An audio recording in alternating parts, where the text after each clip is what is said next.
sungguh di hadapan Tuhan atas kasih anugerah-Mu dalam kehidupan kami, sehingga pada malam hari ini Tuhan kami boleh ada di rumah-Mu. Itu semua karena anugerah Tuhan yang sungguh besar dalam hidup kami. Terima kasih Bapa, terima kasih kami sudah memuji-muji Engkau, kami sudah meninggikan Engkau.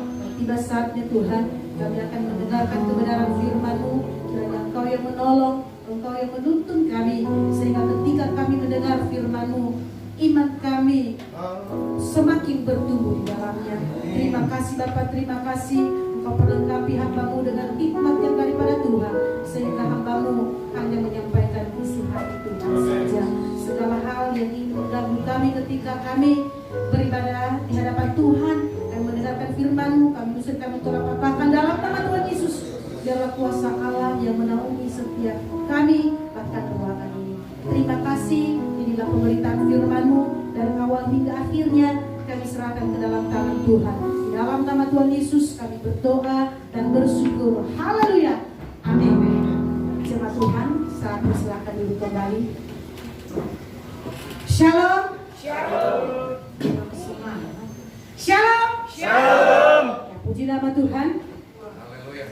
Pada malam hari ini, pada malam yang ke-8 kita boleh ada di rumah Tuhan. Saya percaya itu juga semua karena Tuhan yang ada di dalam hidup kita, sehingga sampai detik ini kita sampai di rumahnya. Amin. Amin. Apa kabar? Puji Tuhan, luar biasa, kabar baik. Yes, yes, yes. Puji nama Tuhan. Semua kabar kita baik. Ini hari yang ke-8, tidak terasa tinggal 2 hari lagi. Ibadah KKR kita ini akan berakhir. Ya, jadi ini malam yang ke-8. Sudah 7 malam terlewati. Sudah 7 malam kita lewati ibadah KKR ini. Kita semua ikuti dengan sukacita. Di hari yang pertama, kalau kita boleh review kembali, bahwa di hari pertama itu kita belajar bagaimana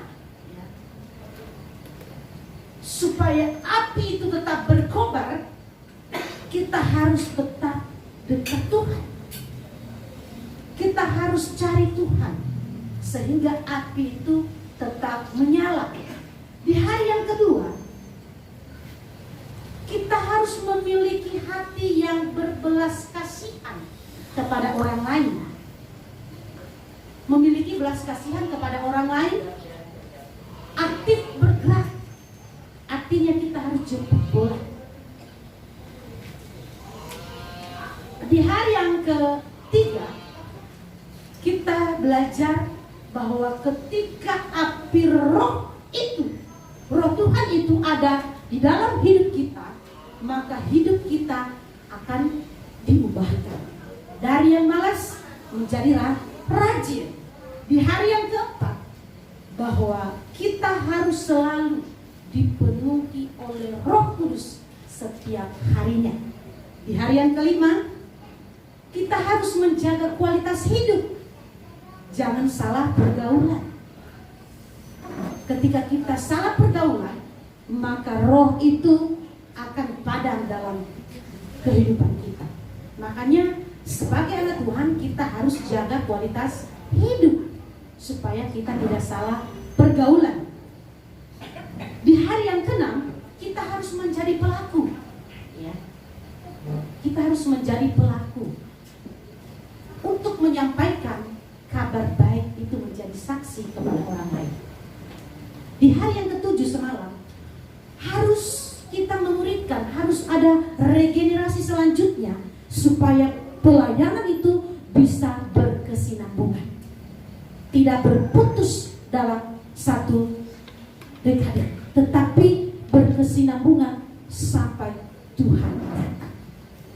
Itulah yang kita pelajari semalam. Bagaimana supaya pelayanan itu berkesinambungan? Tentunya kita harus mengajak. Kita harus ajarkan adik-adik kita supaya pelayanan itu bisa berkesinambungan. Contoh kecil, bukan saya membanggakan diri, bahwa saya juga sudah melatih, ya. Walaupun musik saya tidak terlalu bagus-bagus banget, tapi ada hasilnya seperti Bang Daniel. Regenerasi.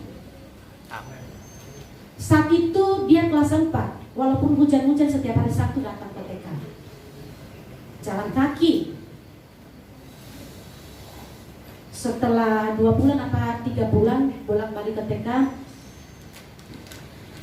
mandiri, belajar sendiri, lanjut sampai detik ini. Harus ada regenerasi. Ketika mulai Rabu Gembira di tempat ini, Jason juga belajar sama Kak Amel.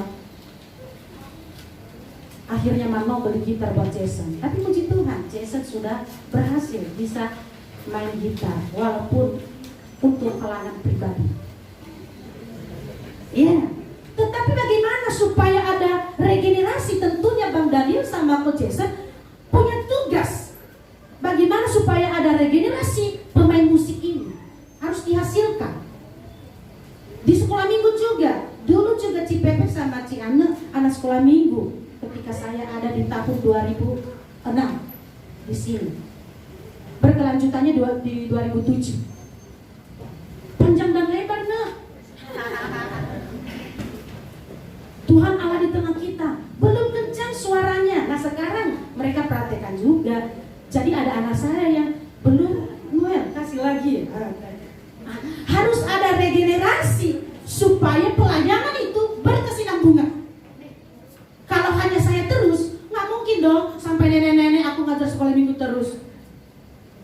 Sama juga Ciana sama Cipepe juga nggak mungkin sampai seterusnya mengajar sekolah minggu terus. Pasti ada regenerasi supaya yang lainnya nantinya bisa bangkit semuanya, sama-sama melayani Tuhan. Tinggal dipilih sekarang siapa ini yang mau dituntun. Tentu kita punya tugas sehingga api itu semakin berkobar. Itu review yang perlu kita ingat kembali setelah 7 malam berlalu. Sudah terlewati. Kita buka Alkitab kita dulu. Dari Kisah Para Rasul pasal 1 ayatnya yang ke-8. Kisah Para Rasul pasal 1 ayatnya yang ke-8. Kita baca secara bersama-sama. 3 mulai. Tetapi kamu akan menerima kuasa kalau Roh Kudus turun ke atas kamu, dan kamu akan menjadi saksiku di Yerusalem dan di seluruh Yudea dan Samaria dan sampai ke ujung bumi. Tema kita adalah kobarkan api Pentakosta. Kobarkan, nyalakan supaya tidak padam. Api, kalau kita mereview bahwa api sangat berfungsi dalam kehidupan kita. Api sangat membantu kita untuk memasak. Tanpa api maka kita tidak akan makan. Api sangat membantu kita ketika lagi dingin untuk menghangatkan tubuh. Itu fungsi api. Api bisa membantu kita ketika kita ada di tengah hutan untuk mengusir binatang buas, sehingga binatang buas yang ingin menerkam kita tidak jadi terkam karena ada api. Api berfungsi untuk menerangi di saat kegelapan. Di saat gelap, maka jikalau ada api, maka teranglah di sekeliling itu. Jika hati kita sedang berkutak-katik dengan dosa, maka jikalau ada api Roh Tuhan itu dalam hati kita, maka dia akan meneranginya. Jikalau kita terlilit dengan masalah yang berat, seolah-olah akan menerkam kita, Roh Tuhan memampukan kita untuk bisa keluar dari persoalan tersebut. Amin. Itulah fungsinya. Kita nyalakan, kita kobarkan api itu. Nyala. Tapi puji Tuhan, api kita terus menyala di tempat ini walaupun hujan. Biasanya kalau udah kena air, apinya nggak nyala. Tapi luar biasanya jemaat Baka 2 semakin kena air, semakin apinya menyala. Wow. Buktinya sudah 8 malam hari ini. luar biasa. Setiap jam 3 hujan, dia basahi. Tetapi api kita di Baka 2 tidak pernah padam, nyala terus. Biarkan semuanya api yang lain mati, api di Baka 2 tidak pernah mati, nyala. Kenapa? Karena ada Roh Tuhan yang senantiasa memberikan semangat bagi kita. Amin. Sehingga api itu terus menyala. Kalau tidak ada Roh Tuhan, api itu akan padam. Ciri anak Tuhan, ya, ciri anak Tuhan yang selalu apinya berkobar. Ada 3 ciri pada malam hari ini. Pertama, saya akan baca dulu.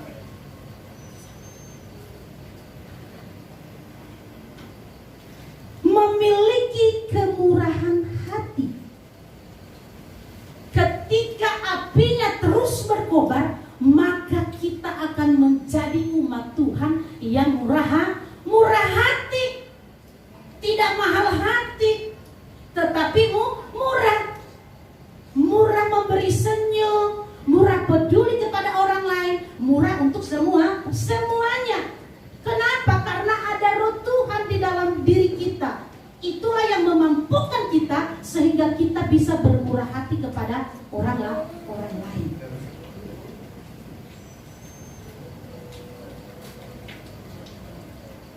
Gampang bermurah hati. Gampang berempati kepada orang lain.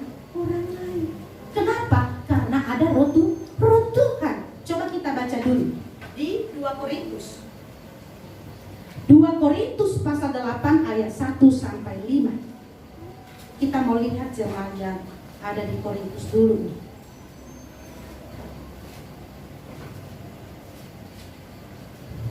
Saya akan membacakan bagi kita 2 Korintus pasal 8 ayat 1 sampai ayatnya yang kelima. Pelayanan kasih. Saudara-saudara, kami hendak memberitahukan kepada kamu tentang kasih karunia yang dianugerahkan kepada jemaat-jemaat di Makedonia. Selagi dicobai dengan berat dalam pelbagai penderitaan, sukacita mereka meluap dan meskipun mereka sangat miskin, namun mereka kaya dalam kemurahan.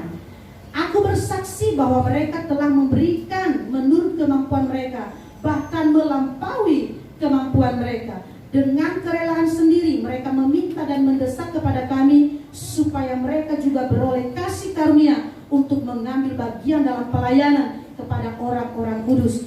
Mereka memberikan lebih banyak daripada yang kami harapkan. Mereka memberikan diri mereka pertama-tama kepada Allah, kemudian oleh karena kehendak Allah juga kepada kami. Kita mau belajar kepada jemaat Makedonia, walaupun mereka miskin secara materi. Secara materi mereka miskin, gak punya apa-apa. Tidak seperti jemaat Korintus yang banyak uangnya, yang banyak hartanya. Tetapi walaupun mereka dalam keadaan yang pas-pasan, jemaat Makedonia ini mau peduli kepada yang lain, mau memberikan kepada yang lain. Mereka selalu memberi dengan sukacita. Ya, saya bacakan lagi bagi kita.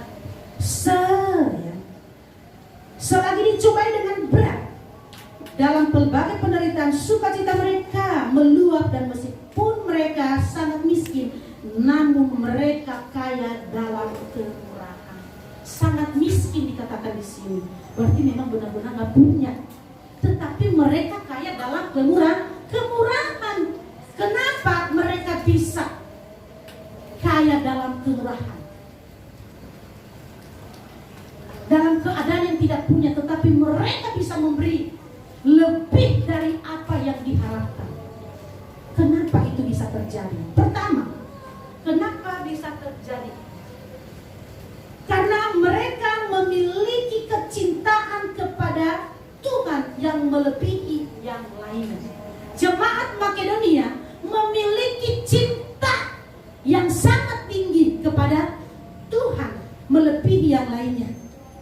Karena cinta mereka kepada Tuhan, makanya dalam keadaan apapun mereka bisa memperhatikan orang lain.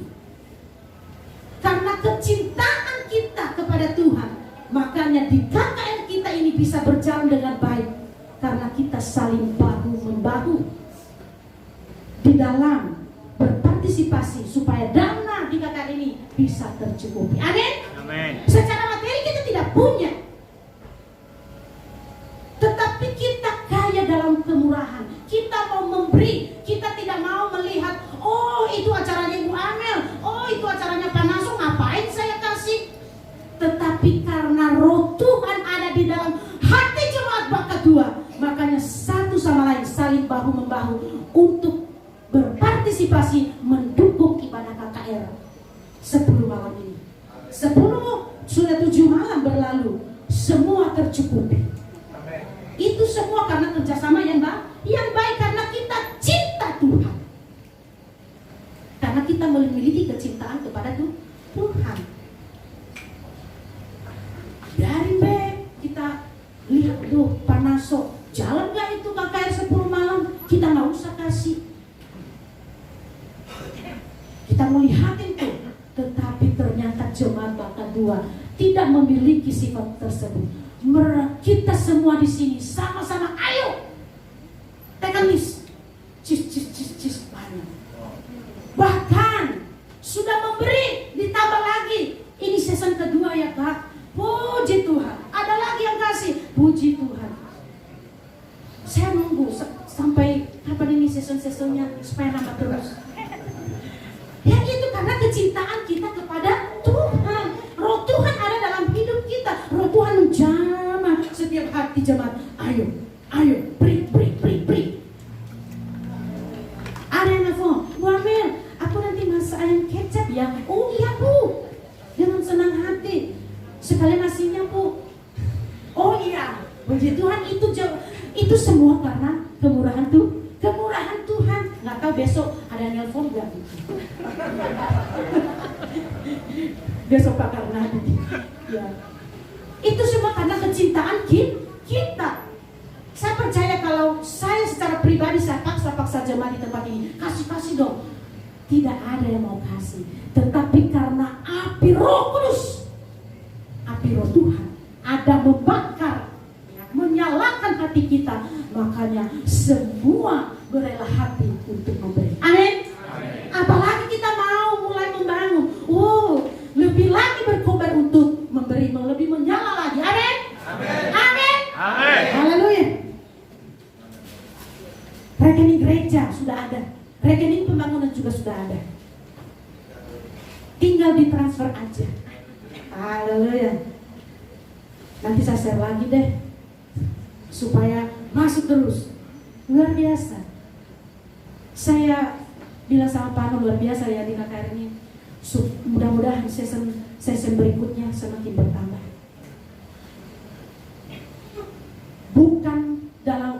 Bukan kita mikirkan kita pikirkan yang besar-besar, tidak. Tetapi kalau kita memberi di dalam kemurahan hati kita beri dengan sukacita, sangat bermanfaat bagi kita semua. Amin. Sangat bermanfaat bagi pekerjaan Tuhan di tempat ini. Kok giliran Ibu Amel suka nyinggung-nyinggung uang? Enggak, kebetulan aku yang itu. Iya. Nah itu yang pertama, kenapa kita bisa memiliki kemurahan itu, karena kita memiliki kecintaan kepada Tuhan. Nah yang kedua, sadar bahwa kita ini adalah milik Tuhan. Jadi apapun keadaan kita akan berserah sepenuhnya di hadapan Tuhan. Kita menyadari bahwa kita ini adalah milik Tuhan. Kita ada karena kemurahan Tuhan. Roh Tuhan ada dalam hidup kita. Makanya kita selalu kembalikan untuk hormat dan kemuliaan nama Tuhan. Makanya kita bisa hidup di dalam kemurahan. Kalau kemurahan adalah salah satu buah roh, bagian yang kelima, kasih, sukacita, damai sejahtera, kesabaran, kemurahan. Ya itu. Jadi itu bagian yang kelima. Ya, di buah roh. Galatia pasal 5 ayat 22 sampai 23. Jadi kita bersyukur ya. Jadi jemaat Makedonia ini mereka meminta kepada Rasul Paulus, kami mau dilibatkan lebih lagi di dalam pelayanan. Kita juga di tempat ini, mari kita berlomba-lomba. Panas kok, Pak Gembala, jadwalin dong aku. Kok aku nggak pernah dijadwalin? Kita harus berlomba-lomba untuk melayani Tuhan. Jangan kita diam aja, tetapi berlomba-lomba untuk melayani Tuhan. Amin. Amin. Apapun, mari kita lakukan. Hal yang kedua, ciri anak Tuhan yang apinya selalu menyala. Hidup akan fokus kepada Allah.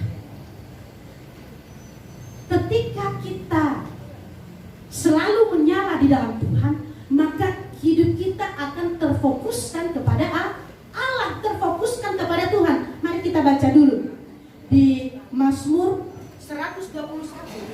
Mazmur 121. Mazmur 121 ayat 1 sampai ayatnya yang ke Mazmur 121 ayat 1 sampai yang ke-8. Saya akan bacakan bagi kita. Tuhan penjaga Israel, nyanyian ziarah. Aku melayangkan mataku ke gunung-gunung. Dari manakah akan datang pertolonganku? Pertolonganku ialah dari Tuhan yang menjadikan langit dan bumi. Ia takkan membiarkan kakimu goyah. Penjagamu tidak akan terlelap. Sesungguhnya tidak terlelap dan tidak tertidur penjaga Israel. Tuhanlah penjagamu, Tuhanlah naunganmu. Di sebelah tangan kananmu matahari tidak menyakiti engkau pada waktu siang atau bulan pada waktu malam. Tuhan akan menjaga engkau terhadap segala kecelakaan. Ia akan menjaga nyawamu. Tuhan akan menjaga keluar masukmu dari sekarang sampai selama-lamanya. Ketika api kita terus menyala, maka hidup kita akan terfokus kepada Tuhan. Kita percaya bahwa segala sesuatu yang kita hadapi semua ada dalam perlindungan Tuhan. Dia akan menjaga keluar masuk kita kemanapun kita melangkah, kemanapun kita pergi. Kita percaya bahwa keluar masuk kita akan dipelihara oleh Tuhan. Amin. Amin. Ketika api itu menyala, maka keluar masuk kita Tuhan akan jaga. Fokuskan hidup kita kepada Tuhan. Jangan kepada yang lain. Jangan kepada hal-hal yang duniawi yang membuat kita senang sesaat.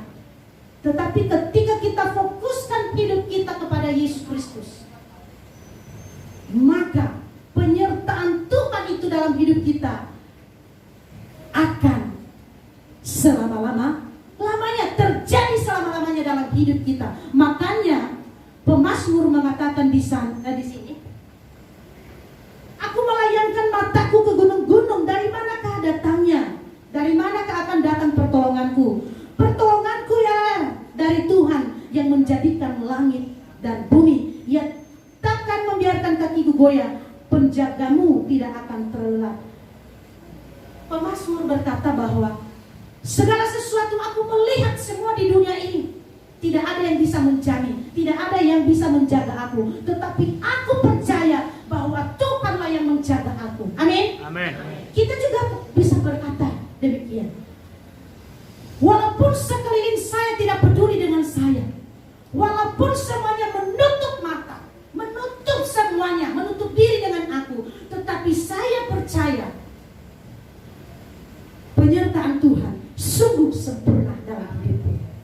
Amin. Kita fokuskan hidup kita kepada Tuhan. Kita mau fokus saja. Saya percaya Tuhan akan tolong. Tuhan tidak akan membiarkan saya tergeletak. Keluar masuk saya, Tuhan akan jaga. Ketika bulan Februari yang lalu, Maret lah ya,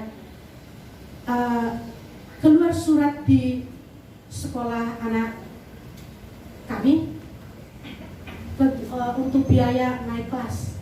Noel naik kelas 4, Hana naik kelas 2. Dan kalau uang kegiatan itu tidak bisa ditawar-tawar, memang harus full karena memang biaya kegiatan mereka selama setahun. Masuk pada SPP naiknya cukup tinggi. Saat itu aku langsung agak sesek. Tuhan bagaimana? Langsung naiknya tinggi banget. Aku menangis.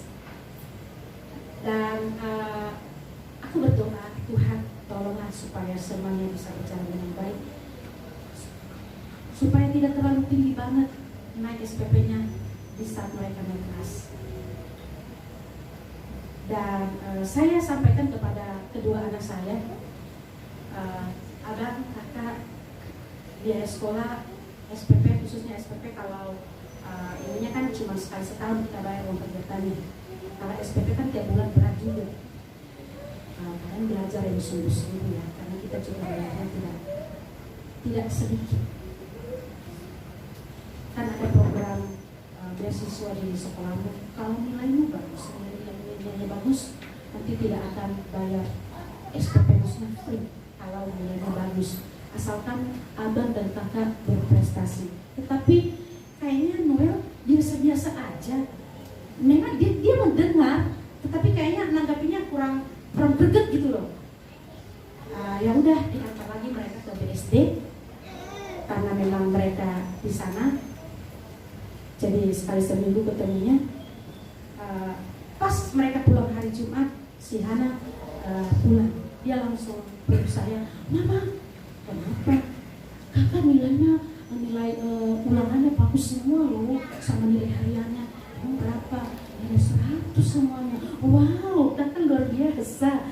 Dia langsung bilang, berarti kakak ini nggak bayar sekolah lagi dong, Kak? Karena udah nilai 100 semua. Yang belum dong. Ini kan baru ulangan, baru nilai hariannya, belum yang lain-lainnya. Dilihat juga sikapmu, bagaimana kamu mengikuti kegiatan kelas, bagaimana kalau lagi ibadah, kamu serius nggak menanggapinya. Oh begitu, jadi saya masih bayar uang sekolah? Masih, belum ada keputusan dari sekolah. Jadi dia sudah berharap bahwa ketika dia mendapatkan nilai 100 terus, jadi dia berusaha nilai 100 terus supaya dia dapat beasiswa. Saya bilang, lebih tekun lagi Kak, kita serahkan semuanya di tangan Tuhan. Tapi bukannya nilainya nggak bagus, nilainya juga bagus, tetapi beda cara menanggapinya. Dia santai aja, yang satunya sudah kelepek untuk mendapatkan nilai yang bagus, untuk supaya dia itu tidak bayar. Yang satunya santai.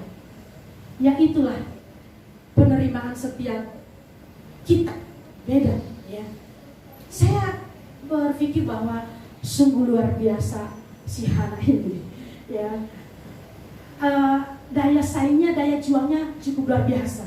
Dia berusaha, makanya dia bilang sama saya, Mama, Tata kan berusaha terus supaya nilainya bagus terus. Ya udah, berusaha terus, nanti dari sekolah melihat, nilai Hana Imam Bela Bali bagus terus. Oh begitu ya Mama. Ya, jadi bagaimana nanti mereka nilai di sekolah baru, jadi Mama tidak bisa memutuskan kamu sudah bebas sekolah. Oh begitu. Nah itu, jadi punya semangat, dia fokus kepada tujuannya. Dia fokus bahwa saya mau tidak bayar SPP. Dia mengerti, walaupun dia masih kecil, tapi dia mengerti penyampaian daripada orang tua. Dia memahami apa yang sedang dirasakan orang tua. Yang satunya dia santai-santai aja, sampai sekarang santai aja. Kayaknya bukan dia nggak greget, tapi biasa aja nanggapinya. Yang apakah memang begitu semua laki-laki santai aja? Kalau perempuan langsung greget gitu loh. Ayo. Jadi saya luar biasa. Jadi dia fokus. Kenapa dia bisa dapat nilai yang terbaik? Ya nilai ulangannya segala macam. Saat ini mereka memang lagi penilaian akhir karena mulai kelas. Jadi kenapa dia lagi fokus supaya dia tidak bayar SPP. SPP jemaat Tuhan. Kalau kita fokus sama Tuhan, ya, kalau kita berkata saya mau fokus sama memfokuskan hidupku kepada Tuhan, maka penyertaan Tuhan itu kita akan rasakan sungguh sempurna dalam hidup kita. Amin. Jangan salah fokus, jangan gagal fokus. Jadi fokus kepada tujuan yang harus dicapai. Ini salah satu kesaksian saya tentang anak saya. Dia fokus. Jadi dia saat ini juga karena memang dia senang menggambar. Dia download itu apa namanya, aplikasi Ibis Paint S. Dia gambar-gambar sesuai imajinasinya. Saya juga bersyukur. Adalah kalau itu mah boleh di-download. Kalau yang lainnya saya izinkan nanti ketemu HP saya. Kalau gambar-gambar untuk melatih semuanya, karena saya juga tidak tahu nanti dia lebih dominan di mana. Tapi sampai detik ini dia lebih dominan ke menggambar, mewarnai, membutik, semua menempel, semua ditempel. Ya, jadi seperti itu. Jadi kita harus fokus. Jangan gagal fokus kepada Tuhan, tetapi fokuskanlah hidup kita kepada Tuhan. Penjagaan, penyertaan Tuhan sungguh sempurna dalam hidup kita. Keluar masuk kita, Tuhan akan selalu jaga. Amin. Amin. Amin. Jangan lemas-lemas. Baru tanggal 3. Ya. Hal yang ketiga, ketika api itu menyala dalam hidup kita,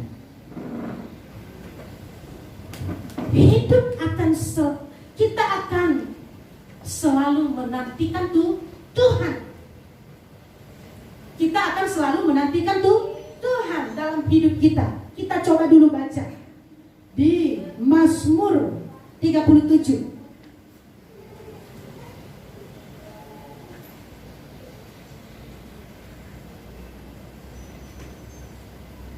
Mazmur 37 ayat 34.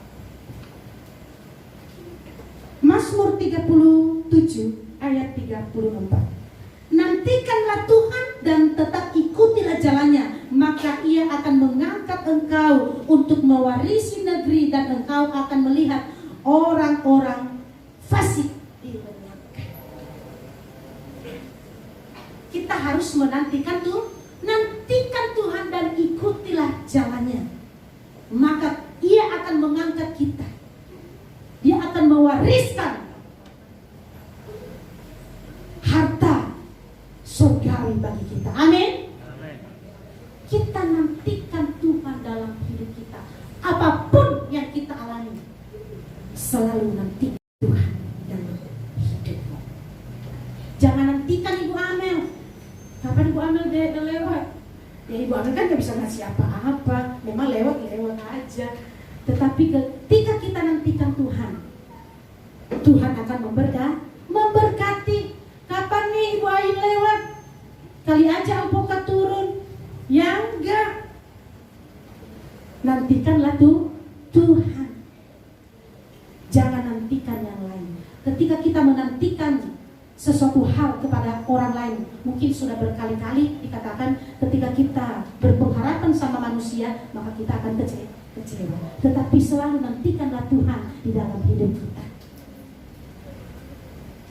Kenapa? Karena ketika kita nantikan Tuhan dalam hidup kita, kita tidak akan kecewa. Semua akan mengecewakan kita, tetapi Tuhan tidak akan pernah mengecewakan kita. Amin. Amin. Makanya jangan lupa kita harus selalu nantikan Tuhan dalam hidup kita. Haleluya. Amin. Apa kabar? Puji Tuhan, luar biasa. Kabar baik. Yes, yes, yes. Haleluya. Kabar kita baik. Yes, yes, yes. Apa yang kita nantikan pada saat ini? Pergumulan apakah yang sedang kita nantikan jawabannya dari Tuhan? Sakit penyakit? Yang ada lalu, apa yang dapat memisahkanku dari kasih-Mu Tuhan, sahabatku, aniayakan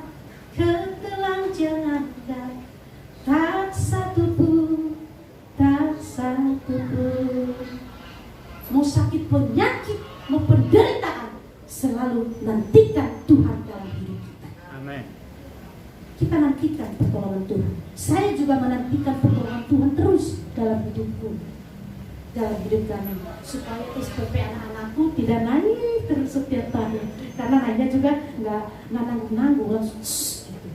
Ya.